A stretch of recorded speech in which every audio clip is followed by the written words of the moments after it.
Well, next year there will be significant changes to how businesses, large and small, file their taxes. Yeah, so supporters say it can give an immediate boost to the U.S. economy.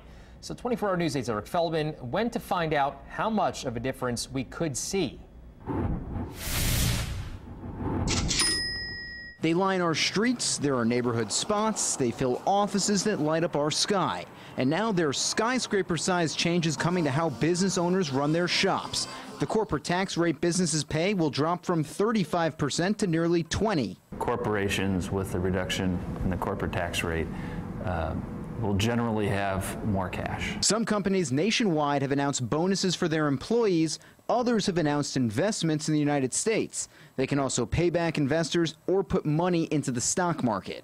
When President Trump and Vice President Pence came to town last year, they talked with businesses to be able to use that money to expand to get out to other states about what they do with lower taxes. Joining us today is John Gannon, the owner of a custom wood fencing and deck construction company in Indianapolis.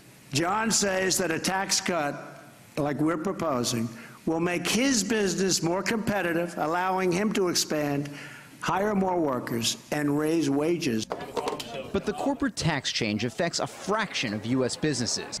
To explain, here are Indy 11 midfielders Brad Ring and Ben Spees. The corporate tax cut dropped from 35% to 21%, but most businesses don't pay corporate taxes. Many of them put the profits or losses on the owner's taxes. It's a way to avoid paying business and individual taxes. It's called pass-through entities. Most are mom and pop stores and entrepreneurs. Since they pay individual taxes, in the past, they've paid as much as 39%. The new law calls for the amount these businesses pay to be slashed by 20%. That's a lot of money for those folks. If it works. There's still a cloud of uncertainty around this change if you ask M Accounting Tax Director Ann Vincent. First off, not every business will qualify. Then, Vincent says, because it's a new law, she and other tax experts are still trying to figure out what finances from your businesses you'll need to include to qualify. It's pulling in the assets of the company, not just the profits, into the equation. I see.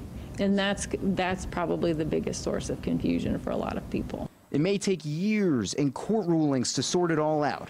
So Vincent has some advice. Right now would be a good time to get with their tax preparer and find out, what does this mean for me? Eric Feldman, 24-hour News 8.